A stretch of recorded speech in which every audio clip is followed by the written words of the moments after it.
नमस्कार दर्शकों, आज हम आपको लेकर चलेंगे लगभग 300 वर्ष पुराने उन ऐतिहासिक रहस्यों की ओर जिनका रहस्य उद्घाटन संत रामपाल जी महाराज ने ठोस साक्ष्यों के साथ किया है।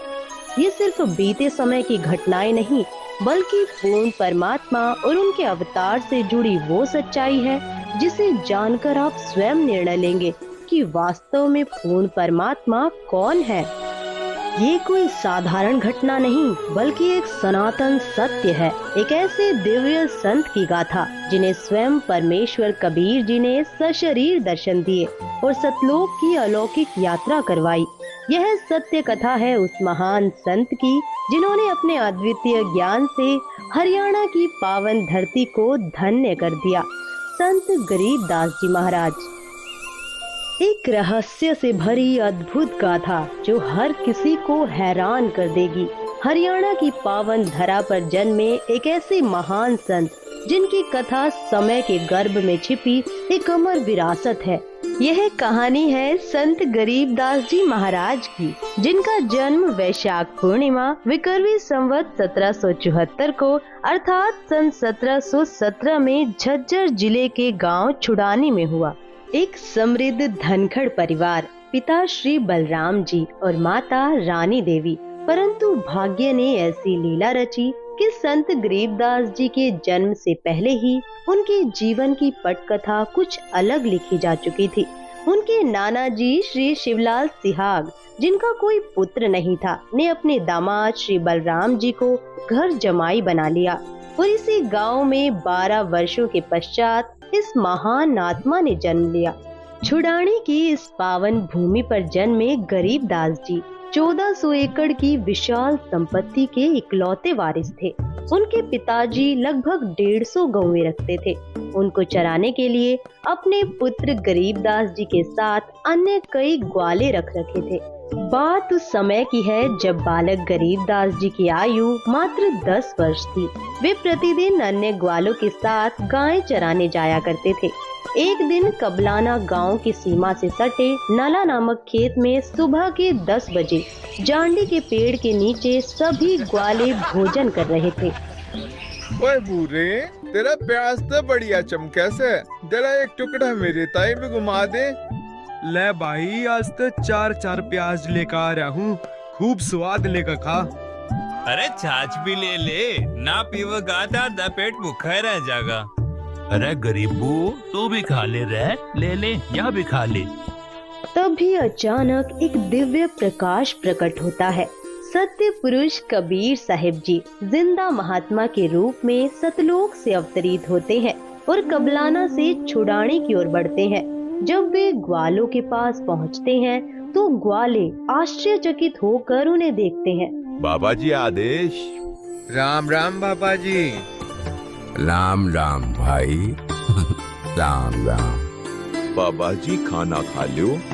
खाना तो मैं अपने गांव से खाकर आया हूँ। बाबा जी, आपका गांव कौन सा है? मेरा डेरा सतलोक में है, जो यहाँ से 16 शंख कोस दूर है। महाराज जी, रोटी ना खाओगे पर दूध ते पीना ही पड़ेगा। आम बिना खाए पिए अतिथि न जान नहीं दिया करते महाराज जी। चलो दूध पिला दो, पर सुनो, मैं सिर्फ कुंवारी गाय का दूध पीता हूँ। जो बड़ी आयु के ग्वाले थे उन्होंने कहा, बाबा जी, आप तो मजाक कर रहे हो। असल में आप जी के दूध पीने की नीयत कौन लागती है? हमारी गाय भी कदे दूध दिया करे। मैं कुंवारी गाय का दूध ही पीऊंगा। बालक गरीबदास जी ने एक नन्ही बछिया मात्र 1.5 वर्ष की धीरे धीरे बढ़ते कदमों से जिंदा बाबा के समक्ष लाकर खड़ी कर दी। देखो महाराज जी, इसके बच्चा तो है ही नहीं, दूध कैसे देगी? कोई एक पात्र लाओ जिसमें दूध निकालेंगे, ये दूध देगी भाई। वहाँ एक मिट्टी का पात्र रखा था, वही जिसे ग्वाले जल और लस्सी पीने के लिए साथ लाते थे। उसे अच्छे से साफ करके एक और रख दिया गया था। महाराज जी, ये रखा हुआ पात्र, इसे एक बार और अच्छी तरह से साफ कर दो। इस पात्र को बछिया के नीचे रखो। 10 वर्षीय बालक गरीबदास जी बछिया के नीचे बैठ गए और मुस्कुराते हुए बोले, देखें बाबा जी किस तरह दूध निकालते हैं।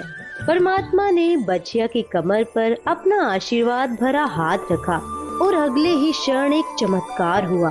बछिया के स्तन लंबे लंबे हो गए और बिना किसी स्पर्श के दूध की धारा स्वतः बहने लगी।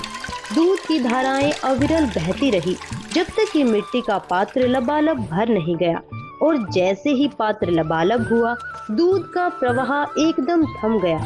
बाबा जी बड़ी शक्ति वाले हैं। लो महाराज जी पी लो, ये तो आप ही का करिश्मा है। सबसे पहले जिंदा बाबा ने उस दूध का पान किया और फिर उन्होंने शेष दूध अन्य ग्वालों को पीने के लिए कहा। लो बच्चों पी लो, ये दूध यहाँ का नहीं है, मेरे डेरे सतलोक से आया है। अमृत है ये, पी लो इसे। जो बड़े उम्र के ग्वाले थे, जो खुद को सबसे समझदार मानते थे, वे आश्चर्यचकित होकर एक दूसरे की ओर देखने लगे और फिर संदेह भरे स्वर में कहने लगे, आमना पीवे और जादू जंत्र का दूध। हर कवारी गांव का पाप लागेगा मारे। और ऊपर तो इतना ही झूठा कर दिया कि वेरा तो कौन सी जात का से। यह कहकर जिस जांडी के वृक्ष के नीचे बैठे थे वहाँ से चले गए। दूर जाकर किसी वृक्ष के नीचे बैठ गए। हे बाबा जी, आपका झूठा दूध तो अमृत है, मुझे दीजिए। कुछ दूध बालक गरीबदास जी ने पिया। फिर परमेश्वर जिंदावेशधारी ने उन्हें ज्ञानोपदेश दिया और तत्व ज्ञान समझाया। जहाँ मेरा डेरा है वहाँ दूध की नदियाँ बहती हैं, घी के विशाल सरोवर हैं, वहाँ काजू किशमिश सेब संतरे के सदाबहार वृक्ष लहलहा रहे हैं, वहाँ कोई कमी नहीं, कोई अभाव नहीं। भगवान, क्या मैं उस लोक को देख सकता हूँ? नहीं, ऐसे नहीं देख सकते। पहले तुम्हें नाम दीक्षा लेनी होगी, मेरा शिष्य बनना होगा, तभी तुम वहाँ प्रवेश कर सकते हो। तब संत गरीबदास जी को परमात्मा ने प्रथम नाम उपदेश दिया। बेटा, अब तुझे सतलोक ले चलता हूँ, वहाँ जहाँ मेरा वास्तविक डेरा है। परमेश्वर ने बालक गरीबदास जी की आत्मा को उनके शरीर से अलग किया और उन्हें ऊपर के रूहानी मंडलों की सैर कराई। उन्होंने एक एक ब्रह्मांड के रहस्यों से पर्दा उठाया, सर्व लोकों के नजारे दिखाए, श्री ब्रह्मा, श्री विष्णु और शिव जी से मिलवाया। उन्होंने धर्मराज का लोक भी दिखाया जहाँ वह आत्माओं का न्याय करता है। इसके बाद परमेश्वर ने उन्हें ब्रह्मलोक और श्री दुर्गा जी के लोकों को भी दिखाया। फिर परमेश्वर उन्हें अपने साथ लेकर तपतशिला वाले स्थान पर गए, एक भयावह स्थान जहाँ 1 लाख मानव शरीरधारी प्राणियों को भूनकर खाया जाता है। फिर काल के 21 ब्रह्मांडों का रहस्य उजागर हुआ। परमेश्वर ने बालक गरीबदास जी को साथ लेकर 10वें द्वार ब्रह्मरंध्र को पार किया और ब्रह्मांड के अंतिम छोर पर स्थित 11वें द्वार तक ले गए, जहाँ से काल के सिर पर पैर रखकर उसे पार किया। इसके फिर संत गरीबदास जी अक्षर पुरुष के 7 संख ब्रह्मांडों वाले लोक में पहुँचे। पहले उसके केवल 2 हाथ थे, लेकिन जैसे ही परमेश्वर के तेज के समीप पहुँचे, वह 10 सहस्त्र हाथों में परिवर्तित हो गया, मानो कोई मयूर अपने पंख फैला रहा हो। परमेश्वर ने संत गरीबदास जी को अक्षर पुरुष के 7 संख ब्रह्मांडों का भेद बताया और फिर उन्हें 12वें द्वार तक ले गए, जहाँ से भंवर गुफा का मार्ग खुलता था। गरीबदास, जो 10वां द्वार ब्रह्मरंध्र है वह मैंने सतनाम के जाप से खोला था। जो 11वां द्वार है वह भी मैंने सतनाम से खोला था। अन्य किसी भी मंत्र से उन द्वारों पर लगे ताले नहीं खुलते। अब यह 12वां द्वार है, यह मैं सारनाम से खोलूंगा। इसके अतिरिक्त किसी नाम के जाप से यह नहीं खुल सकता। तब परमात्मा ने मन ही मन सारनाम का जाप किया और अगले ही क्षण एक अद्भुत चमत्कार हुआ। 12वां द्वार अपने आप खुल गया। परमेश्वर जिंदा स्वरूप में संत गरीबदास जी की आत्मा के साथ भंवर गुफा में प्रविष्ट हुए। क्षण भर में वे सतलोक पहुँचे। वह अनंत प्रकाश का लोक जहाँ सब कुछ अकल्पनीय था। वहाँ एक विशाल श्वेत गुंबद के सामने वे खड़े हो गए। उसके मध्य में स्थित सिंहासन पर तेजोमय श्वेत नर रूप में स्वयं परम अक्षर ब्रह्म विराजमान थे। उनका तेजोमय स्वरूप इतना प्रखर था कि उनके केवल एक रोम से ही करोड़ों सूर्यों और चंद्रमाओं से अधिक प्रकाश प्रकट हो रहा था। सोचो, यदि केवल एक रोम इतना प्रज्वलित था तो उनके संपूर्ण शरीर की आभा कैसी होगी। सतलोक स्वयं हीरे की भांति प्रकाशमान हो रहा था, परंतु यह विहंगम दृश्य केवल दिव्य दृष्टि से ही देखा जा सकता है, चर्म दृष्टि से नहीं। फिर जिंदा बाबा बालक गरीबदास जी को लेकर परमात्मा के सिंहासन के समीप पहुँचे। उन्होंने वहाँ रखा चवर उठाया और उस पावन तख्त पर विराजमान परमात्मा पर डुलाने लगे। ये है परमात्मा, क्योंकि बाबा जी तो परमात्मा के सेवक हैं। उसी क्षण तेजोमय स्वरूप वाला प्रभु सिंहासन से उठ खड़ा हुआ और जिंदा बाबा के हाथ से चवर ले लिया। फिर उसने जिंदा बाबा को सिंहासन पर बैठने का संकेत दिया। जिंदा वेशधारी प्रभु असंख्य ब्रह्मांडों के स्वामी के रूप में सिंहासन पर विराजमान हो गए। तभी पहले वाले प्रभु स्वयं जिंदा बाबा पर चवर डुलाने लगे। यह दृश्य देख संत गरीबदास जी विचार कर ही रहे थे, इनमें परमेश्वर कौन हो सकता है। तभी अचानक तेजोमय शरीर वाला प्रभु जिंदा बाबा के स्वरूप में समा गया। दोनों एक हो गए। उसी क्षण जिंदा बाबा के शरीर से वही दिव्य प्रकाश प्रकट हुआ जो पूर्व में सिंहासन पर विराजमान सतपुरुष जी का था। संपूर्ण सतलोक उस अद्भुत प्रकाश से आलोकित हो उठा। हे गरीबदास, मैं असंख्य ब्रह्मांडों का स्वामी हूँ। मैंने ही सर्व ब्रह्मांडों की रचना की है। सर्व आत्माओं को वचन से मैंने ही रचा है। 5 तत्व तथा सर्व पदार्थ भी मैंने ही रचे हैं। क्षर पुरुष तथा अक्षर पुरुष व उनके लोकों को भी मैंने उत्पन्न किया है। मैं 120 वर्ष तक पृथ्वी पर कबीर नाम से जुलाहे की भूमिका करके आया था।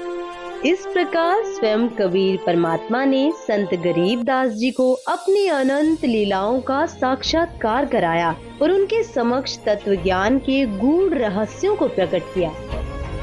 हे परवरदिगार, यह अनमोल ज्ञान मुझे कैसे याद रहेगा। मैंने तेरा ज्ञान योग खोल दिया है गरीबदास।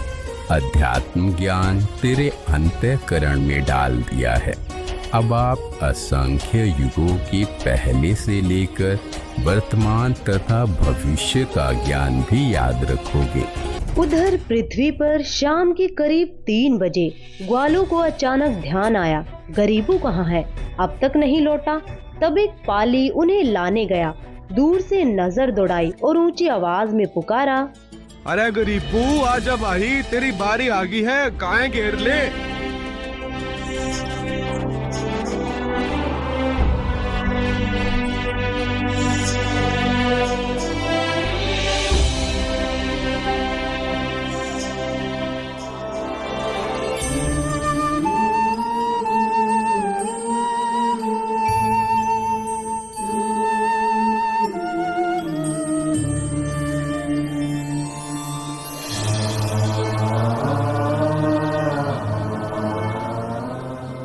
मर गया,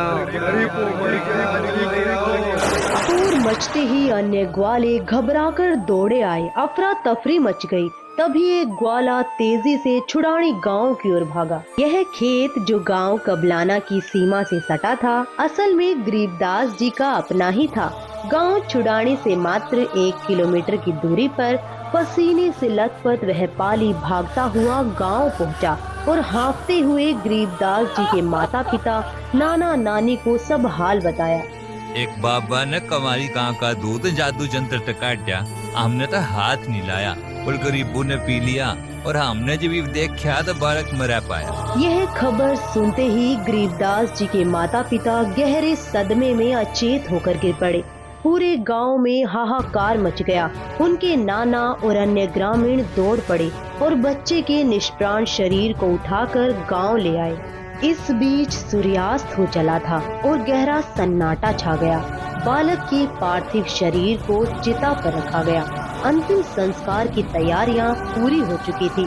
ठीक उसी समय परमेश्वर जी ने कहा, हे गरीबदास, अब नीचे जाओ, तुम्हारा शरीर नष्ट करने की तैयारी हो रही है। संत गरीबदास जी ने जब नीचे पृथ्वी लोक की ओर दृष्टि डाली तो यह सतलोक की दिव्यता के सामने एक अंधकारमय नरक के समान प्रतीत हुआ। चारों ओर मोहमाया और दुख की छाया थी। हे प्रभु, मुझे वापस मत भेजो, यहीं अपने पास रहने दो। बेटा, पहले भक्ति करनी होगी। जो साधना मैं तुम्हें बताऊंगा उसी की कमाई से यहाँ स्थायी स्थान प्राप्त करोगे। देखो, सामने वह तुम्हारा महल है जो खाली पड़ा है। सर्व खाद्य पदार्थ भरे हुए हैं। नीचे पृथ्वी पर वर्षा होगी तो अन्न उपजेगा और वहाँ जीव को इसे प्राप्त करने के लिए परिश्रम करना पड़ता है। वहाँ वैसे पदार्थ मिल ही नहीं सकते जो यहाँ सहज उपलब्ध हैं। अब नीचे जाओ। प्रथम मंत्र मैंने तुझे दे दिया है, फिर समय आने पर सत्य नाम प्रदान करने आऊंगा और आगे सार नाम भी दूंगा। इन नामों की साधना से ही तुम यहाँ वापस आ सकोगे। डरना मत, मैं हरदम अपने भक्तों के साथ रहता हूँ। अब देर मत करो, शीघ्र जाओ।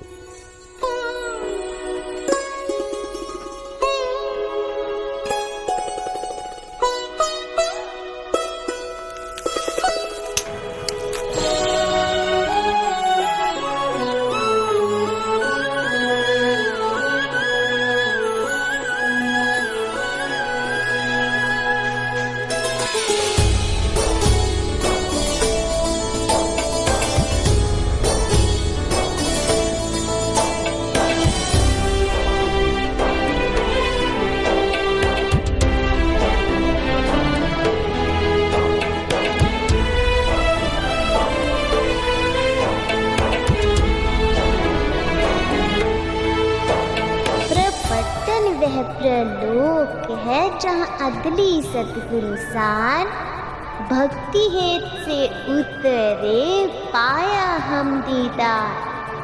अजब नगर में ले गए हमको सतगुरुआन, झिलके बिंब अगाध गति वहाँ सूते चादर तान। ग्रीब अनंत कोटि ब्रह्मांड का एक रति नहीं भार।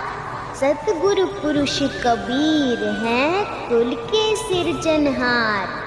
गांव वालों को उस अमृतवाणी का ज्ञान नहीं था, इसलिए उन्हें लगा कि बाबा की फटकार से बालक घबरा गया है और बेसुध होकर कुछ भी बड़बड़ा रहा है। परंतु इस चमत्कार को देख वे परमात्मा का सौ शुक्र मना रहे थे। अरे छोली का छोला जिंदा हो गया। पागल है तभी लड़की रानी देवी अपने दिल थाम के खुश रह सकेगी। इसके पश्चात महापुरुष गरीबदास जी को बावलिया यानी पागल कहने लगे। इस घटना के 3 वर्ष बाद गांव छुडानी में एक संत पधारे, संत गोपाल दास। वे संत दादू दास जी के पंथ से दीक्षित थे। संत वाणी के मर्म को गहराई से समझते थे। वैश्य कुल में जन्मे वे शिक्षित थे और संन्यास धारण कर चुके थे। संत वेशभूषा धारण कर गांव-गांव भ्रमण कर धर्म प्रचार करते और अपने शिष्यों को आध्यात्मिक मार्ग दिखाते। उनके शिष्यों में से एक जो वैरागी जाति का था, गांव छुडाने का ही निवासी था। गोपाल दास उसी के घर। गोपाल दास जी से कहा, हे गुरुदेव, हमारे गांव के चौधरी का देवता एक साधु की फटकार से पागल हो रहा है और वो तो मर गया था। चिताते ही ले गए थे पर भगवान ने सुन ली, सांस बाकी थे बच गया, पर ये वो पागल हो गया। महाराज जी सुना है संत की विद्या न संत काट सके हैं। अगर आप कुछ दया करो तो बालक ने बुलाऊं जी। हाँ बुलाओ, मैं उसे अभी ठीक कर दूंगा।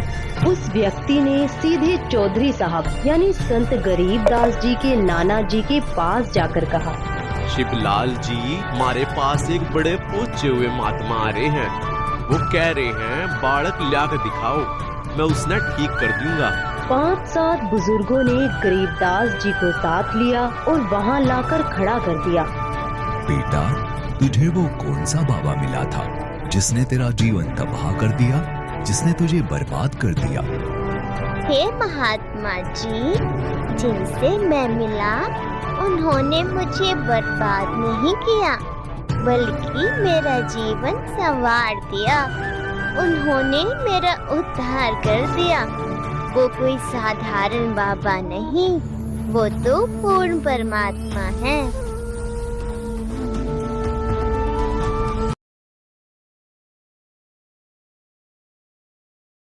तारे दादू को उपदेश दिया, जाति जुलाहा भेद न पाया, काशी माहे कबीर हुआ। ग्रीब अनंत कोटि ब्रह्मांड का एक रति नहीं भार, सतगुरु पुरुष कबीर है कुल के सिरजनहार। ग्रीब सब पदवी के मूल है, सकल सिद्धि है तीर। दास गरीब सतपुरुष बजो, अवगत कला कबीर।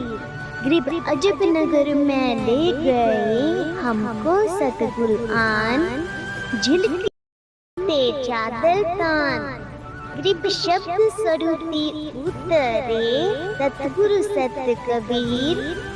दास गरीब दयाल है, दिखे बधावे धीर। ग्रीब अलल पंख अनुराग है, सुन मंडल रहती। दास गरीब उधारिया, सतगुरु मिले कबीर। ग्रीब पर पटन वह प्रलोक है, जहाँ अदली सतगुरु साथ। भक्ति हेत से उतरे, पाया हम दीदार। ग्रीब ऐसा सतगुरु हम मिला है, जिंदा जगदीश। सुन विदेशी मिल गया, छतर मुकुट है शीश। ग्रीब जमजो राजा से डरे, धर्म राय धरधीर। ऐसा सतगुरु एक है, अदली असल कबीर। ग्रीब माया का रस पिय कर, हो गए डामाडोल। ऐसा सतगुरु हम मिला, ज्ञान योग दिया खोल। ग्रीब जमजो राजा से डरे, मिटे कर्म के लेख। अदली असल कबीर है, कुल के सतगुरु एक। यह वाणी सुनते ही 62 वर्षीय गोपाल दास जी की आंखें छलक उठी, उनका रोम रोम सिहर गया। महाराज जी, ये पूरी वाणी लिखवा दो। कलयुग में ये अमृत वाणी जीवों का उद्धार करेगी। उपरोक्त वाणी बोलते ही 13 वर्षीय संत गरीबदास जी दृढ़ता से चल पड़े। ये कोई साधारण बालक नहीं है, ये तो स्वयं परमात्मा से मिलकर आया है। ऐसी अमृत वाणी बोल रहा है जो सत्य का मार्ग दिखा रही है। भाई, इस बालक में तो कोई बड्डी बला है। बाबा जी के भी चक्कर कटवा दिए इसने। 65 साल का बाबा भी हाथ जोड़े खड़ा है इसके आगे। ये तो अमर वाणी है, गजब की वाणी है। इसे जरूर लिखा जाना चाहिए ताकि यह ज्ञान युगों युगों तक जीवों का उद्धार करता रहे। फिर ग्रामीण अपने अपने घर लौट गए, लेकिन संत गरीबदास जी निश्चिंत भाव से खेतों की ओर बढ़ चले। उधर गोपाल दास जी की जिज्ञासा चरम पर थी।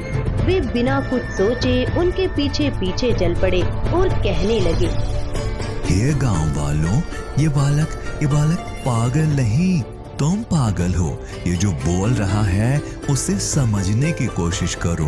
ये तो स्वयं प्रभु का अवतार है।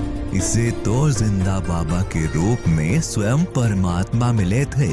जिस प्रकार हमारे पूज्य दादो साहेब जी को प्रभु मिले थे, वैसे ही यह बालक भी उनके साक्षात दर्शन करा चुका है।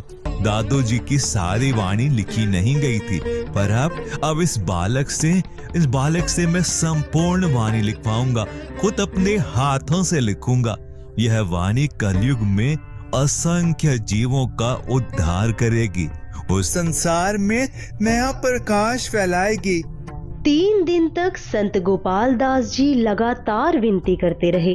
उनके बार बार विनम्र आग्रह के बाद आखिरकार तीसरे दिन संत गरीब दास जी ने कहा, गोपाल दास जी, अगर पूरी वाणी लिखने का निश्चय हो तो मैं लिखवाऊं, लेकिन अगर बीच में छोड़ने का विचार हो तो फिर यह कार्य नहीं होगा। महाराज जी, मैं तो अपना घर बार त्याग कर निकला हूँ, केवल परमार्थ और जीवों के कल्याण के लिए। मेरी उम्र अब 62 वर्ष हो चुकी है। इससे बड़ा कोई कार्य नहीं हो सकता। कृपा करे मुझे ये सेवा करने दे। तब संत गरीब दास जी और संत गोपाल दास जी बेरी के बाग में जांडी के वृक्ष के नीचे बैठ गए और वाणी को लिखने व लिखवाने का कार्य प्रारंभ हुआ। यह स्थान संत गरीब दास जी की अपनी ही भूमि थी।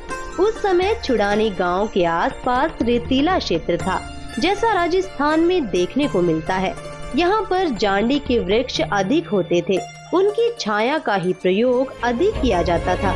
संत गरीब दास जी ने परमात्मा प्राप्त तत्व ज्ञान आँख को देखा हाल वाणी रूप में बोला और संत गोपाल दास जी उसे लिपिबद्ध करने लगे। यह कार्य 6 महीनों तक लगातार चलता रहा। जब कोई जिज्ञासु वार्ता के लिए आता तो संत गरीब दास जी वाणी बोला करते, तब अन्य व्यक्ति भी उसे लिखते। संत गरीब दास जी ने परमात्मा प्राप्त तत्व ज्ञान आँख को देखा हाल वाणी रूप में बोला और संत गोपाल दास जी उसे लिपिबद्ध करने। दर्शकों, इसे ही आज हम अमर ग्रंथ साहिब के नाम से जानते हैं, जिसका तीन महाराज जी को कबीर परमात्मा के जिंदा महात्मा के रूप में मिलने की जो AI वीडियो देखी, वह संत रामपाल जी महाराज के सत्संगों का अंश मात्र है। अतः आपसे निवेदन है कि संत गरीबदास जी महाराज जी की संपूर्ण कथा को हुई जिंदा महात्मा के रूप में कबीर परमेश्वर द्वारा 10 वर्षीय संत गरीबदास जी के साथ की गई लीला का विवरण देखा। दर्शकों, ठीक इसी प्रकार वही लीला आज वर्तमान में संत रामपाल जी महाराज जी द्वारा अनेकों भक्तों के साथ हो को परमात्मा की मौजूदगी और सतलोक स्थायी स्थान होने का एहसास कराएगा।